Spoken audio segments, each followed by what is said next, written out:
Hello, everybody. I'm not sure where you are, but you're all over the world, and this is exciting. And on behalf of the Yale International Alliance, I'd like to welcome all of our participants today, located in the Americas, Africa, Asia, and Europe, to our inaugural series of YA talks called In Conversation With. My name is Caroline Van Pearson 79. I'm a board member of the Yale International Alliance, or YIA, an alumni shared interest group whose mission is to celebrate the international experience and inspire the global community to address the issues of our time. Today, author, journalist, and Yale alum class of '88, Carla Power, will share her new book, Home, Land, Security, Deradicalization and the Journey Back from Extremism. Her book is timely and written before the January 6th attack on the US Capitol. She addresses why youth and adults are becoming radicalized at home and abroad, and how societies can rehabilitate extremists and terrorists. To engage Carla in this discussion, we are pleased to have with us Beth Gardiner, another award-winning journalist, author, and Yale alum. Both Carla and Beth reside in London. I'd like to say a few words about Beth, who will in turn introduce Carla. Beth Gardiner is an environmental journalist. Her award-winning book, Choked: Life and Breath in the Age of Air Pollution, made the Guardian's Best of 2019 list. Beth wrote the cover story for National Geographic's April 2021 issue, and her work has also appeared in the New York Times, the Washington Post, HuffPost, Yale Environment 360, and Smithsonian. As a former longtime AP reporter, her assignments included reporting from the Middle East during a flare-up of the Israeli-Palestinian conflict, and flying on Tony Blair's plane to write about prime ministerial trips to China, India, and Washington. She's a two-time fellow of the Pulitzer Center on Crisis Reporting, and Beth is a member of the Yale class of '93. We'd like to ask you to please pose your questions in the Q&A box on the Zoom Q&A box, and we will try to address as many as possible during the last 15 minutes of this hour. And now over to Beth and Carla. Great, thank you so much for that introduction, Caroline. And thank you for having me. It is a real honor and a pleasure to be here with Carla Power to talk about her brilliant new book. Carla is not only a fellow Yaley and fellow American transplanted for a very long time in the UK, but also a dear friend and someone whose work I have admired for a very long time. Carla, after graduating from Yale, got her master's in Middle Eastern Studies from Oxford, picked up another master's degree in journalism at Columbia. She has devoted a large part of her career, the large part of her career, to coverage of the Muslim world. She spent many years as a correspondent for Newsweek, covering Europe, the Middle East, and Asia, again with a focus on Muslim and Arab societies. Since she left Newsweek, Carla's been a very prolific and successful freelance writer. Her work has appeared in a really wide range of publications, including Vogue, Time, the New York Times Magazine, The Guardian, and Foreign Policy. Her first book came out in 2015, If the Oceans Were Ink, An Unlikely Friendship and a Journey to the Heart of the Quran. And that was an account of the year that Carla spent studying Quran with a traditional Islamic scholar who was also a friend of hers from her time at Oxford. If the Oceans Were Ink was a finalist for both the Pulitzer Prize and the National Book Award.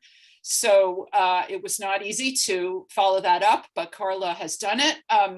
Her new book, Home, Land, Security, Deradicalization and the Journey Back from Extremism, was published just a couple of months ago to coincide with the 20th anniversary of 9/11. And indeed, Carla explores the impact of that day and of the US response to 9/11, the war on terror, very deeply in its pages. this book really could not be more relevant in these very polarized times, and I really looking forward to this conversation. We're going to explore some of the roots of extremism, what lures people into radicalization, and what has worked and not worked to try to de-radicalize and bring people back from the brink of political violence. I just want to say one thing about this book before we start our conversation.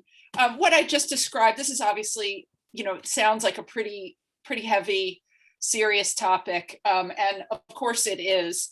But Homeland Security is really, I have to say, also a total page turner. Carla is such a deep reporter, such an elegant writer. She has traveled around the world, and you're going to hear a little bit about those travels, to find some really extraordinary human stories. And she pairs them with quite a bit of personal introspection as well, always kind of examining her own eye for any kind of preconceptions or bias. And I just found that so valuable and so moving as a reader. So, I know from participating in these kinds of events as an audience member, sometimes as an author or as an interviewer, that you can sometimes kind of come away from a talk like this and kind of think, oh, well, that was really interesting. I learned a lot about this topic, and now I know about radicalization and de-radicalization, and I don't really need to read anything about it. But please do yourself the favor of actually spending some time with this book, because there is so much more there than we're going to be able to get through in this hour-long conversation. But I hope we'll give you a taste of it, and I really do encourage you. As I said, it just really kept me turning the pages. So that is a real reflection of Carla's achievement in writing it. So I know that Zoom fatigue, Zoom overdose is a real thing. So we're going to try to keep this pretty strictly to an hour. As Caroline said, we're going to leave some time for questions, audience questions at the end. So please do share those, any questions you may have or comments for Carla in the Q&A function, and I will keep an eye on that, and I will pose those questions to her as we get sort of hit about 45 minutes or so. Anyway, I've asked Carla, and she's agreed to start with a little bit of a reading. So I hope that will give you a taste of the prose in this book, and just how engaging it is. And then we will move on to our conversation. So Carla, over to you. Take it away. Give us take it away. And so I'm, I can die happy now, because your lovely introduction from a writer I admire so much is fantastic. And I want to thank Caroline and Peggy and Victoria and you for making the time to pull this off. So thank you. It's just a real pleasure to be here. Likewise. I am starting, I'll read a little bit from the introduction about how this whole project sort of started. And I'll just dive right in. A week spent in Texas, a few days after Donald Trump's inauguration, began the journey that would eventually become this book. A Dallas group interested in international affairs had invited me to speak about the subject of my first book, If the Oceans Were Ink. I was hoping the evening would be a refuge from all the talk in the news that winter about hatred and high walls and closed borders. And when I walked in, the first signs were reassuring. In a building designed by M.Phil, a soigné crowd picked at cheese and fruit. The group's president, a banker, chatted in French with a Parisian. A Palestinian-American doctor and an Algerian-American businesswoman conferred about an upcoming gala. I wrote Oceans to illustrate that Islam is a just human faith, a far cry from the intolerance and violence of militant groups that make the news headlines. I've been challenged on the thesis before, but surveying the cosmopolitan crowd that night in Dallas, I'd hoped I'd be spared.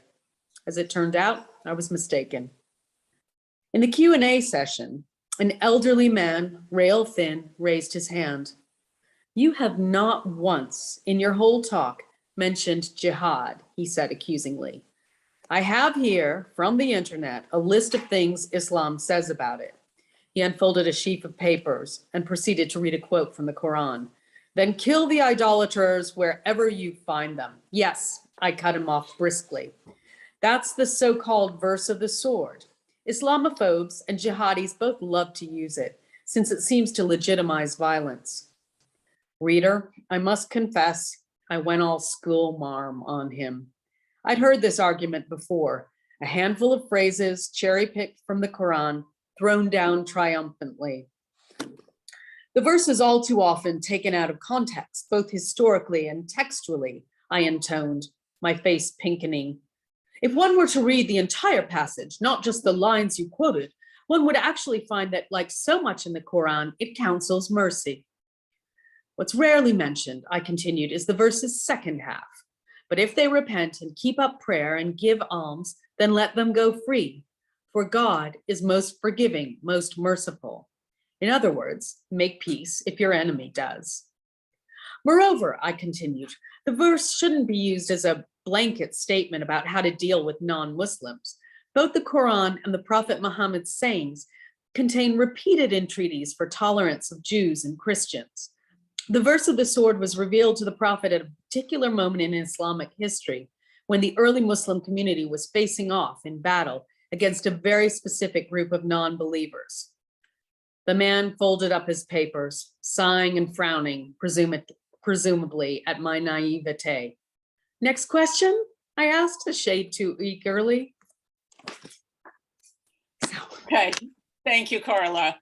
That was such a good place to start. And I want to start my end of the conversation by going a little bit deeper on some of the issues that you raised in that passage. And I think it is such a good example of what I was talking about at the beginning, the way that you're constantly sort of questioning your own assumptions and preconceptions. And this was a big one. You have spent a lot of your career, as I said in my introduction, writing about Islam, writing about the Muslim world, and really trying to give readers who are your readers mostly in the West, a more nuanced view of this religion that is so often gets portrayed in this really one-dimensional way.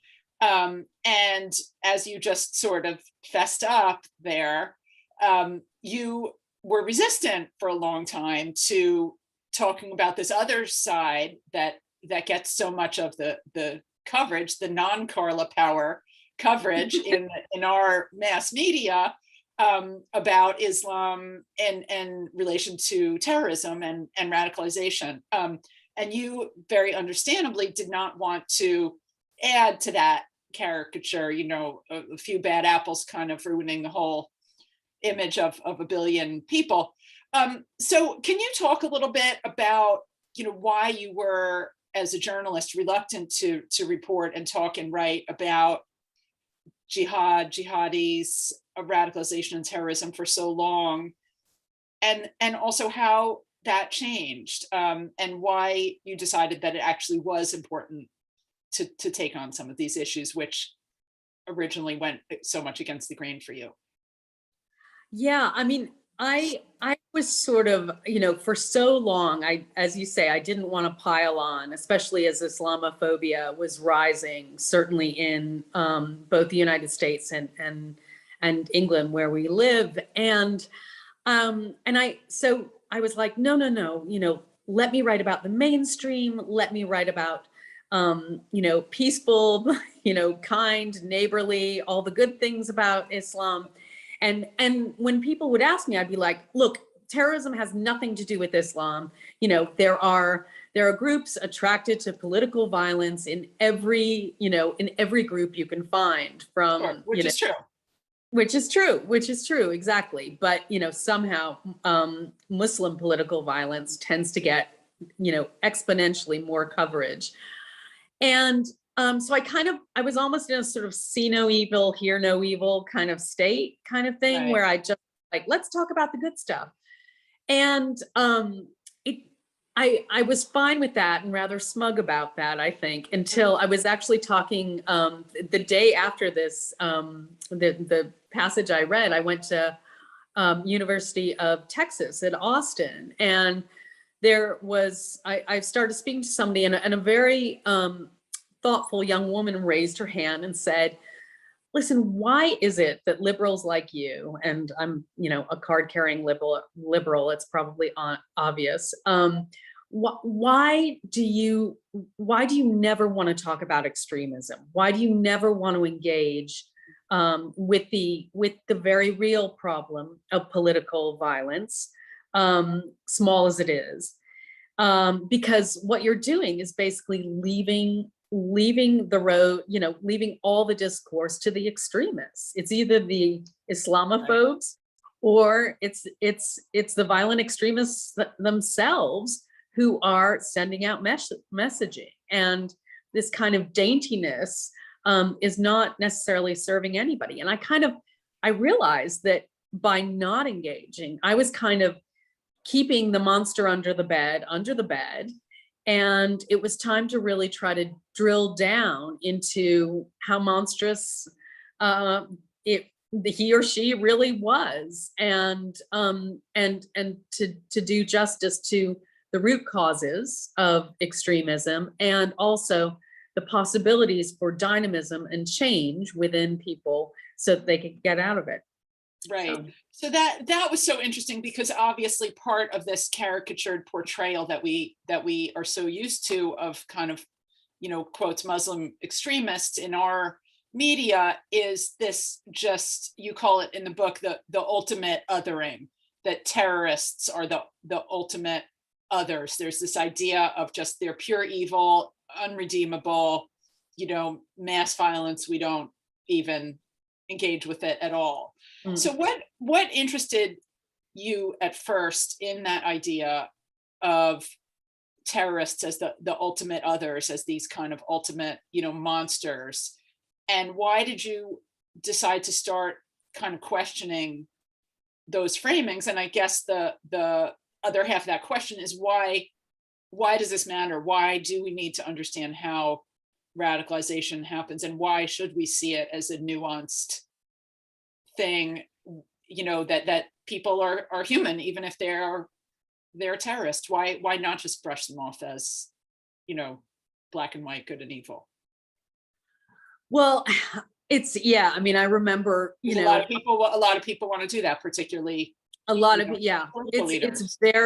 it's so much easier to construct them as entirely evil. And despite the fact that the acts they commit, I'm not condoning them at all, I should say up front. But it seems to me that as we constructing the terrorist as a monster hasn't served us well in terms of security. Mm-hmm. We've as our $2 trillion debacle, where we fought against the Taliban to replace them with the Taliban over 20 years, seems to me to be a lesson in the importance of digging down and understanding, and really, really breaking down the reasons that people are going towards these groups. And that it's very comfortable to sit and say, this is just evil, or even this is just terrorism. But, let us remember that terrorism is a moving target. I mean, the US Army once came up with 100 definitions for terror, what terrorism is. And, there's a great quote from a 20th century English MP who said, no, yesterday's terrorist always ends up sitting at the Dorchester Hotel on the bill of Her Majesty's government, basically. Right. I.e., yesterday's terrorist is often today's statesman. And of course, that's true. I mean, look at and vice versa, actually. Right. You look at the 1980s, when, you know, the people Osama bin Laden was fighting with were praised as freedom fighters, and we gave them a lot of our hard-earned tax dollars. And at the same time, Nelson Mandela was in prison for alleged terrorism. So it's a moving target. It changes with time. And it's very politicized constantly, as we, you know, we're living in an era when, you know, the Chinese are locking up the Uyghurs, claiming that they are going to de-radicalize them. So it's a very, we've got to examine both how that term is constructed, the context that on the ground contexts that are forcing people, not forcing people, but are leading people to join these militant groups, and also question the stereotype that once a terrorist, always a terrorist. Okay. And I want to talk a little bit more about that and all the different ways that people find their way towards radicalization. But I first wanted to ask you about something else, because what I said in the beginning is really true, that the thing that struck me in this book was that you were constantly sort of saying like, hey, wait a minute, I'm looking at this wrong, like, or I'm missing something. I just found that time and again. And then you push yourself kind of to the next level of understanding and to kind of widen your lens ever further. And it actually really starts on the first page of the book, before the passage that you just read to us, this kind of self-examination, self-questioning, and looking at your own preconceptions. And the thing that you bring up at the beginning is sort of this moment right after Trump is elected and inaugurated in 2016 and 2017, and kind of seeing some parallels between yourself and your own kind of, you know, suddenly way that you're finding yourself looking at the world, and our politics, and, you know, particularly in this moment of polarization, but both here in the UK and in the States, you're seeing parallels between your kind of worldview and people who are, you know, joining ISIS. So that seems like a weird, you know, a big stretch, I guess. So can you tell us a little bit more about what parallels you saw there, and then how did that inform you going forward as you actually started to meet with radicals, former radicals, or, you know, parents was where you started, mothers of people who become radicalized? Yeah, I mean, I just remember, you know, those months after November, when Trump was elected, and I had just started researching what are some of the typical sort of things that people feel when they are becoming radicalized. And I was like, wait, okay, I'm lying awake, staring at the ceiling, seething with anger and frustration. Right. Really shutting down listening to other people with other worldviews, or who with other opinions, just not wanting to hear it because I was so angry and so frustrated, and being disillusioned with my own sort of my own nation. And if that sort of narrowing of my worldview, until I was relatively intolerant for a while, if not, you know, it's a work in progress. But you know, if that was happening to me, it certainly echoed what I was reading about with these young kids who were going off in a sort of rigid, intolerant, and quite angry sometimes, although I should stress that everybody's, you know, people join for a whole raft of reasons, and it's very individualistic. But the other thing that I sort of saw around, and I'm seeing, you know, as I was working on this, was that many of the body politic was suffering from this same issues that I see kind of pushing people towards violent extremism abroad, in places like Pakistan or Nigeria or Indonesia, right, where you know, there was polarization, a sort of tribal, not that these countries are necessarily tribal, but that people were sticking to their own groups. There was a growing sense of frustration at corruption, an erosion of faith in laws and institutions, and that sort of protection. All of these larger socioeconomic issues are some of the reasons that the problem of violent extremism has arisen in other parts of the world. And I started looking around the Anglo-American cultures that we're steeped in, and seeing similar issues rising there. So, and did you feel like, having seen that in yourself, that sort of little bit of kind of intolerance and a readiness to kind of close off to alternative worldviews, did that help you in a way to at least be more open to being ready to hear the stories of these people whose stories you did, start to hear, why a kid living in the north of England might run off to Syria to join ISIS? Did it give you more of a... Well, there was as you say, it was a rolling kind of like, oh wait, here I'm confronting a prejudice. Like, when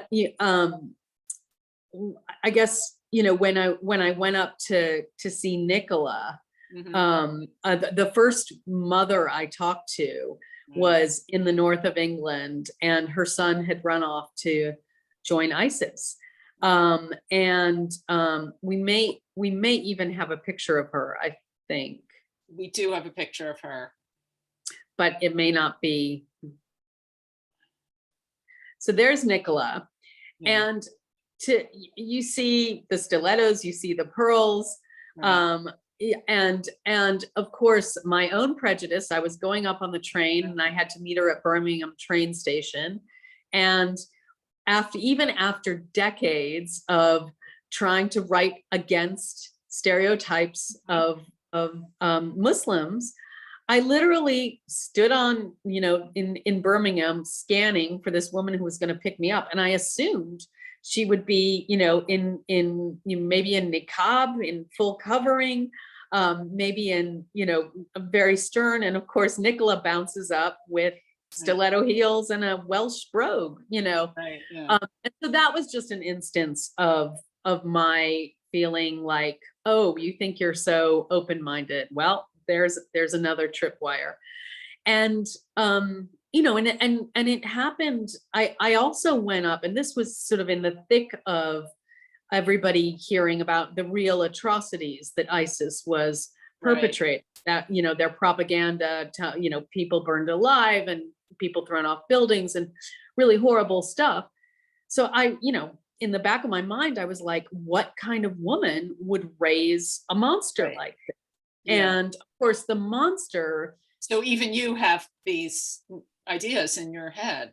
Yeah, exactly. And it, you just have to chip away and check them as you keep asking questions and keep remaining curious. But. Yeah. So, like I said, I think that the thing that is so engaging about this book is the stories and the people that you find.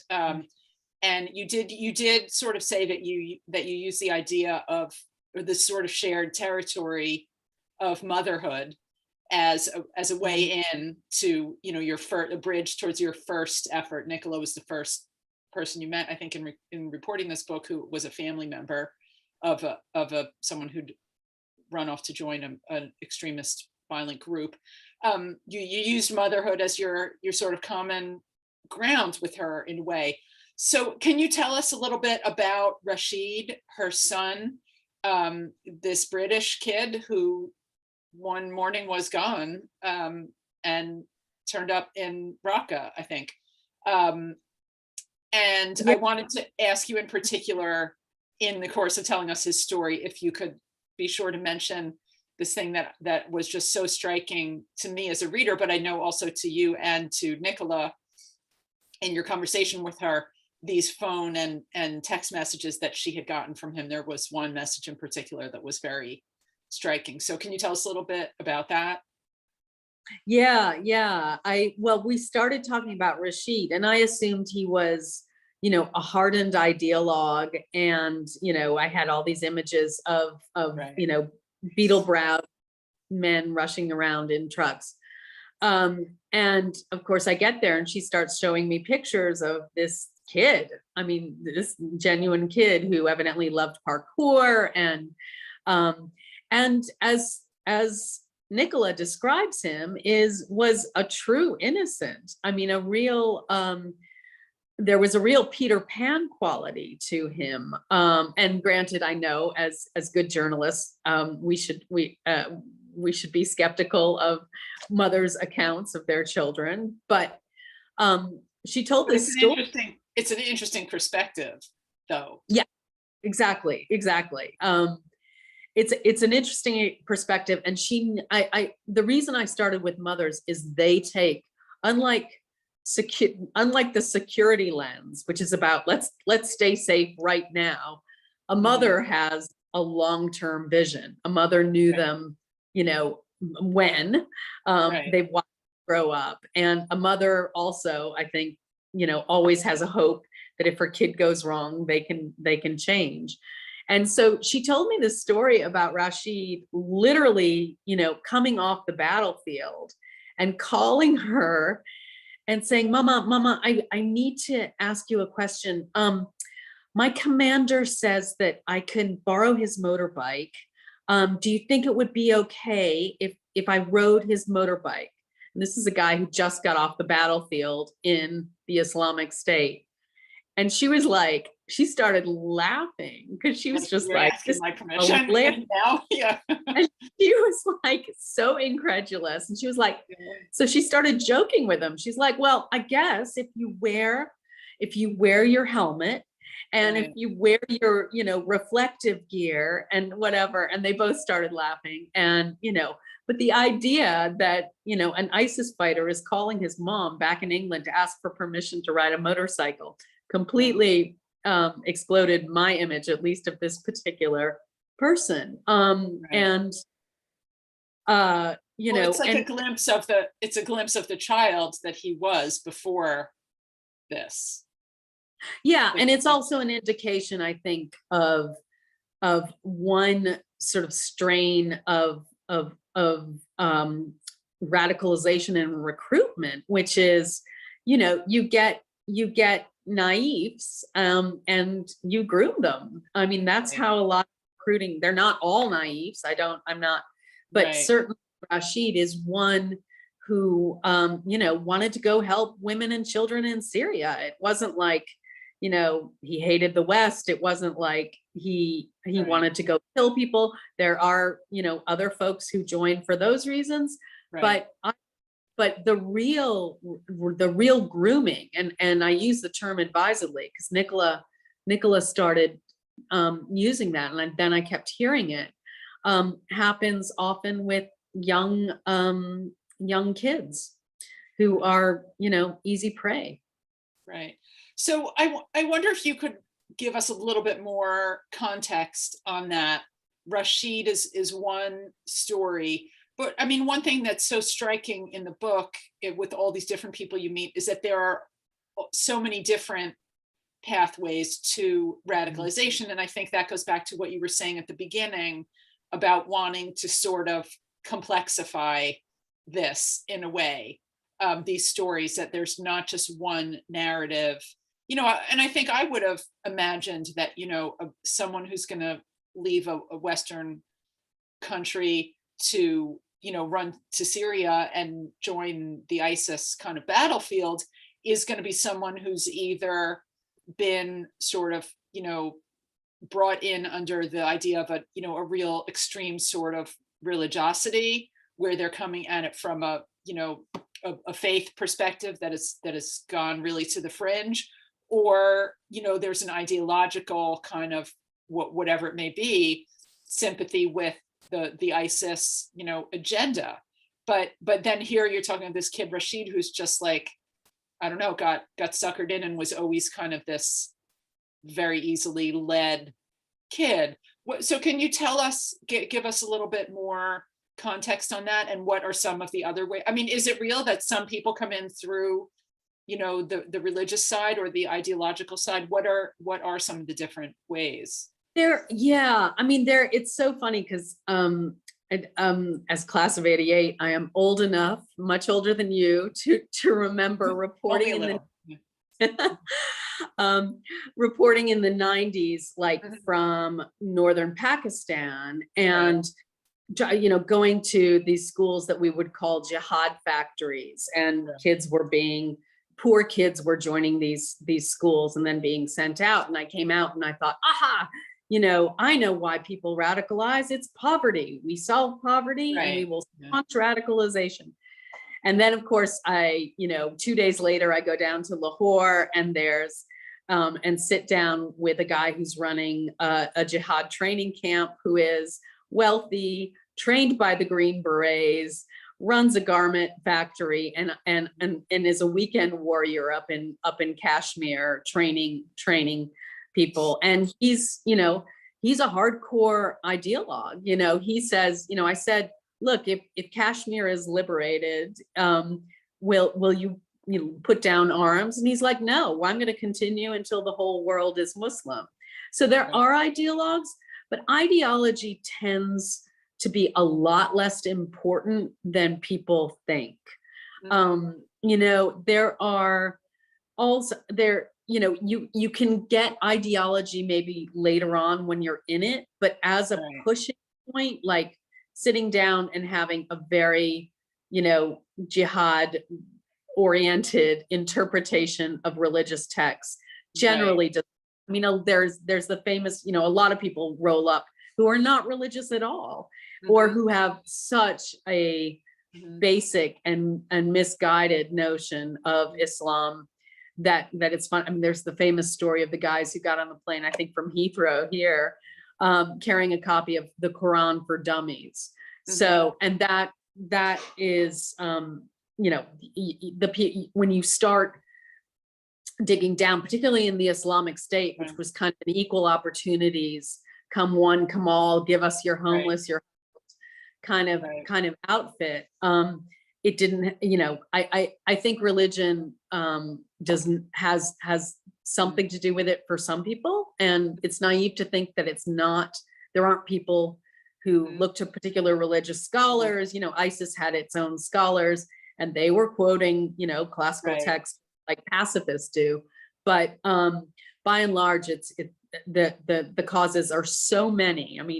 You look at the UN guide on push and pull factors, and it's a map as big as the world. It's like everything from marginalization to personal trauma to anger at foreign policy to so it really is, when you see people radicalizing in our society, it's almost a kind of a map for what is going wrong in your society in many ways.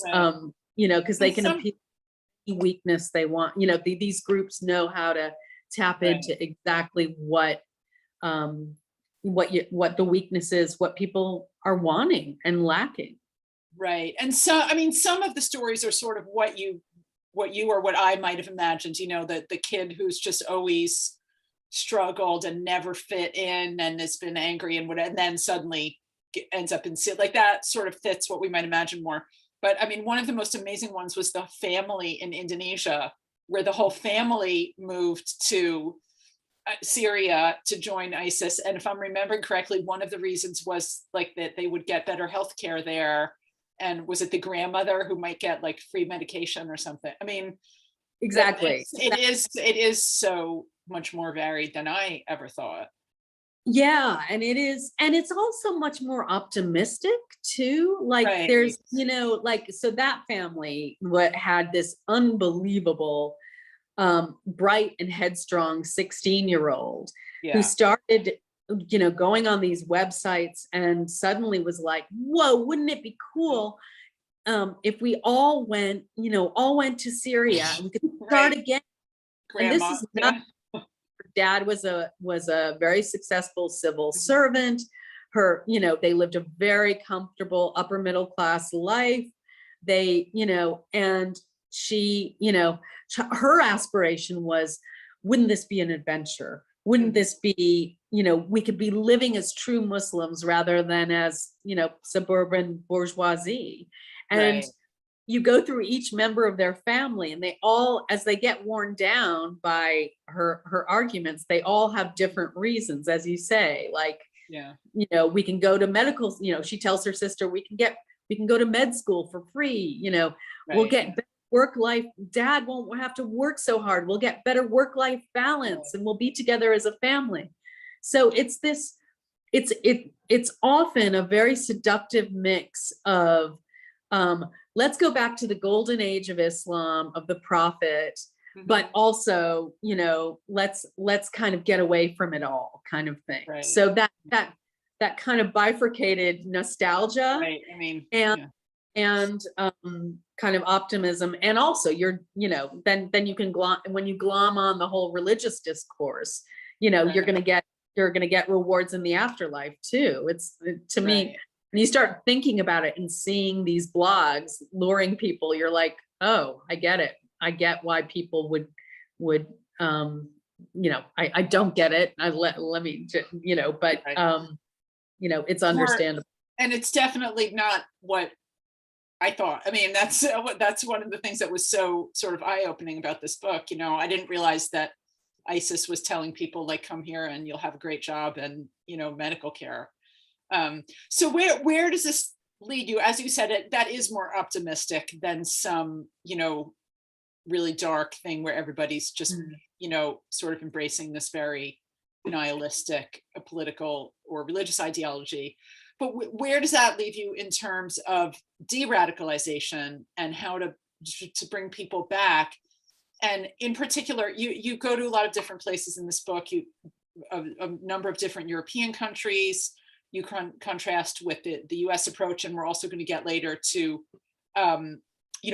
majority Muslim countries, where the picture is different again. But I wonder if you could talk a little bit about what you found in Denmark, and also what you see in the US, and maybe contrast those for us a little bit, and how do those two approaches to dealing with, returnees or sort of people who are potentially considering going, overseas to fight, or indeed staying home to fight. How do those approaches sort of, I mean, what do you learn about Denmark and the US by seeing how they approach this in terms of culture, safety net, all of that? Yeah, I mean, I had a really interesting, so there's this very famous program in Denmark, in Aarhus, in a particular city, Right. where, and whose critics call it a sort of hug a terrorist program. Right. They literally like kill them with kindness kind of thing, like returning. There's this, sort of Hans Christian Andersen little yellow house where a detective sits, and, returnees from the Islamic State or parents worried that their kids were radicalized and can drop by and drink a cup of coffee and talk things out. And literally this specialized police unit will, mentor these kids. And this is, Danish law has slightly changed since they were doing this, because when they were doing this, it wasn't a crime to have traveled to Syria. They hadn't clamped down on that. Right. So people could come back and sit, and, there's a burly detective, Thorleif Link, who is probably drunk more coffee with more terrorists than any other policeman in the Western world. And he works with them for years and years and years, and helps them find jobs, helps them find therapists, helps them find apartments. And this is all, of course, you can do this when you've got a welfare state, when the state kind of cradles you from cradle to grave. Right. That's not going to happen in the US, is it? No, it's not. Right. Exactly. And in the US, you're not coming back from when you've gone to Syria to join ISIS. There's not a path back then, or is there? Yeah, some people have, but both, but for example, in in the States, we immediately post 9/11 took a sort of securitized, I mean, the Danes see it as a social issue problem. Like, I talked to one detective and he was like, when I talk to these young people, I say to them, not what's your problem, but what is your problem? How can we help you? And the undercurrent is sort of, how could you possibly want to leave this welfare state wonderland? And there are all sorts of reasons, but and indeed, I should mention that Denmark has been really strict to the point of passing some really draconian laws. But in the States, we've always seen, the threat of Muslim terrorism as through security lenses. So immediately after, the idea is we go to war overseas. Well, it's existential. It's an existential threat. And it has to be distinguished. Crisis. It's about, they're trying, the dominant narrative, I shouldn't say everybody, but, is they're coming for Western civilization and they're gonna get us. And so, when you look at stuff, over the past, 5 or 6 years, there were, you could get locked up and possibly even 20 years for being a teenager who bragged stupidly to friends. You get in, you're talking trash off the basketball court, and you buy a ticket to Turkey, and you're stopped at the airport, and you haven't committed a crime. I mean, you have committed a crime, but the crime is talking trash to your friends about how you'd like to get out there and kill some people, and buying a ticket. So we had this huge pre-criminal space that made all sorts of ordinary activities suspect. There's this incredible list of things that can make you a person of interest in various cities across the states. And like, weirdly, I like, it's like, if you hear someone who is criticizing foreign policy, it'll get you, make you a suspect, just not locked up. But so we very much, and we're not into rehabilitation. We all know that from just the general prison population, that not compared to other countries.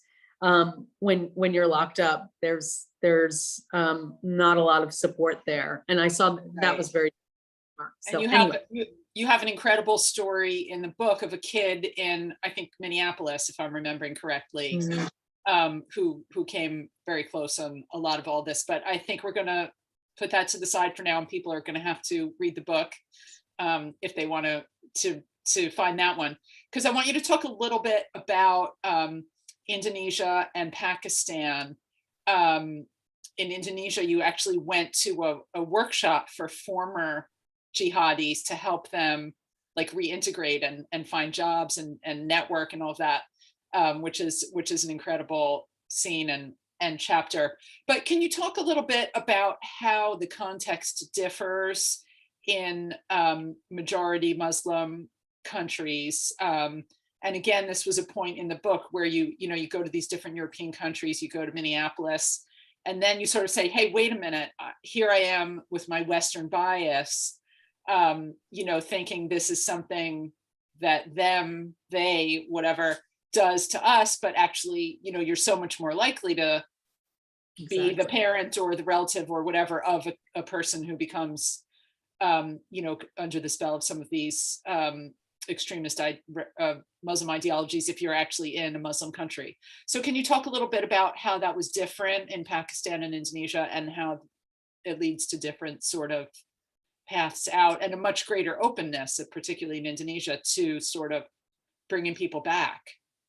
Absolutely. Yeah. I mean, I think the difference, particularly, well, in both places is, militancy, the militants haven't been racialized as others. They haven't been relatively recent immigrants, they are neighbors, friends, and relatives. And so the framing of jihadis in Indonesia is not as, evil, but as boys who have gone astray, and I use the term advisedly, Right. boys who have gone astray, who have got the wrong interpretation of Islam, and we have to bring them back. And so there's Right. this curious kind of cottage industry of nonprofits Mhm. that kind of work with these guys. Mhm. There's an extraordinary social entrepreneur, Huda Noor Ismail, who ran the workshop I attended, which was a workshop that had 4 generations of jihadis in a skyscraper hotel of the kind that some would have aspired to build. It was a 5-star hotel in the middle of Jakarta. And some of them would have aspired to blowing it up earlier. And we sat around and we did things like polishing their personal narratives so that they could give TED style talks, or learning filmmaking. And Huda's idea is that you've got to harness the things that got them into terrorism the first and put them in a Right. pro-social way. So he's like, look, jihadis tend to be charismatic, charismatic, loving to work in teams, Mhm. and driven. And he's like, they're the perfect entrepreneur. So Right. Of course. he set up a lot of these guys in their own businesses. So he set up one in a t-shirt making business, which folded after the guy was found to be printing Osama bin Laden t-shirts. And he set up another guy in a chauffeuring business, but he got lonely because he missed his buddies and the most successful businesses that he's got them involved with is restaurant work, because at a restaurant you have to serve absolutely everybody who comes to the door.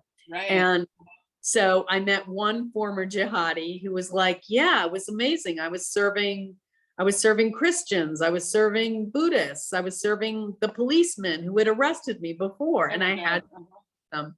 So, so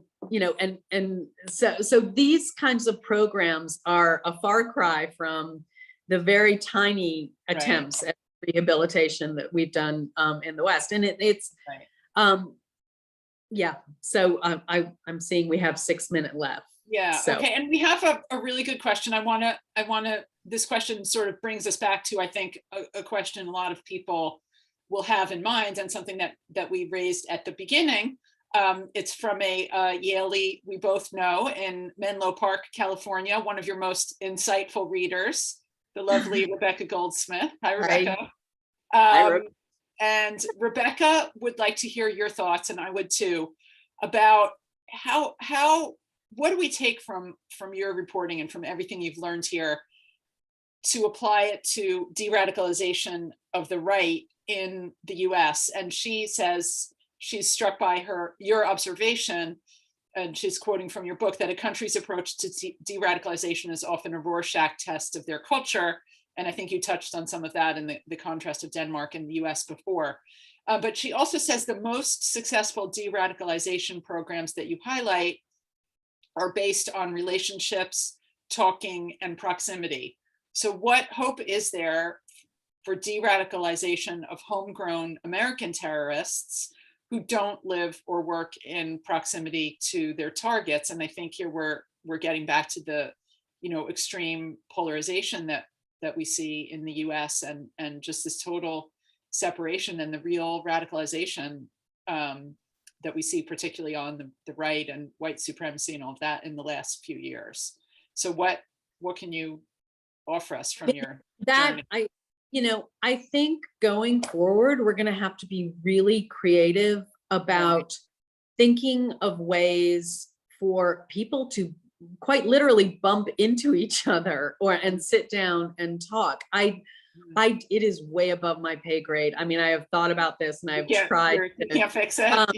But it's, I look at successful things. I look at a mayor in Belgium who's successfully and successfully de-radicalized both a strong right wing and You know, his town was the only town where nobody left for the Islamic State in his sort of corridor Right. of train tracks in Belgium. And he you know, desecuritized the town in many ways. He did not want, he wanted the police to be there. He thought a lot about the built environment. He also thought a lot about trying to bring people together in strange ways. So he had, when the town had new immigrants, they would have a speed dating, they'd have a buddy, and they would talk. I don't know how it works in a country as big and disparate as the United States. And but it's interesting to me that people don't seem to be thinking about how our geography and our built environments, where everybody's isolated, you know, where vast numbers of Americans are isolated in communities and sitting in the dark and stabbing at their keyboards, as opposed to going into the public square. I mean, that along with the unraveling of the news media, where we're all listening, you know, we can go into Facebook and stuff like that, but where we're all listening to our echo chambers is for crumbling. And I'm not saying anything new there. But I think we have to be creative. We have to think about it in ways that aren't being talked about now, which is, you know, thinking about radicalism, thinking about being attracted to the violent groups as maybe a public health issue, thinking about it as opposed to a security issue, thinking about it ways to lessen loneliness.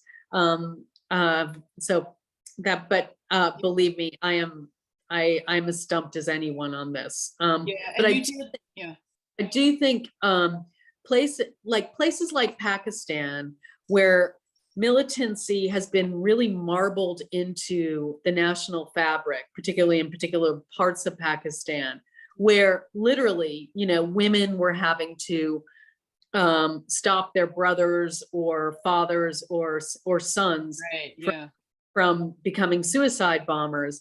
That it would behoove us to listen to the folks on the front line there, because they have had to deal with their neighbors becoming violent extremists, and so how to maybe someone in rural America or whatever is going to be de-radicalized by their neighbor, not by, you know, someone in Brooklyn or whatever. Top-down programs don't work. You know, the landscape is littered with really horrible ideas that came out of you know, legislatures far away from the local. The more local and long-term you can go, the more you can build community solidarity. You're going to see a virtuous circle emerging, I think, if it's anything other like the successful programs that I've seen. And you did, as far as right-wing radicalization goes, we didn't have time to talk about this, but you did spend some time in Germany, which obviously sort of, you know, from its past and its Nazi history, has focused really hard on trying to de-radicalize people on the right and bring neo-Nazis back from extremism. So maybe there's some lessons there too, but you all will have to read the book for that. We have one more. This was my cunning plan. Run down the clock. Yes. So people. We have one more question, audience question, that I think is going to be a good one to end on. So let's go to that. It's from Kyle Wang. Kyle says, you mentioned tribal conflicts driven by tribalism, and leaders of radical movements are not usually chasing economic gains. They are ideologues. How can humanity lift itself above its various ideologies and above your way of life or my way of life to focus on common humanity? How can we put each of our moral convictions aside to see ourselves as humans? Is love and compassion the core agent for this? Then, if this is impossible, is the world peace a permanent elusive dream, or it can only be secured by balance of power? But I think that the question about sort of seeing each other's humanity is very central to your book, because as we were talking about, you are looking for humanity in people that are or have done terrible things sometimes and are seen Absolutely. very widely as monsters. So do you want to? I should just correct Kyle there. And I'm sorry if I misspoke. I do think a lot of the leaders are not in it for ideological. I think this is power politics in a vast majority of cases. They're in it for money and power, you know. So, but I completely agree with you that you know, we have to allow for, we have to look for the banality of evil in a way. As Hannah Arendt said, you know, we have to try to dig down and understand the human needs, ranging from wanting to belong, wanting to be involved in an important fight, to wanting a better life-work balance, and understanding that. And until we do try to see the humanity in all these people, some of whom made terrible choices, we're going to be circling back to the securitized framework, and definitely not working. Which is not working, exactly. As the last couple of months certainly have shown us. So yeah.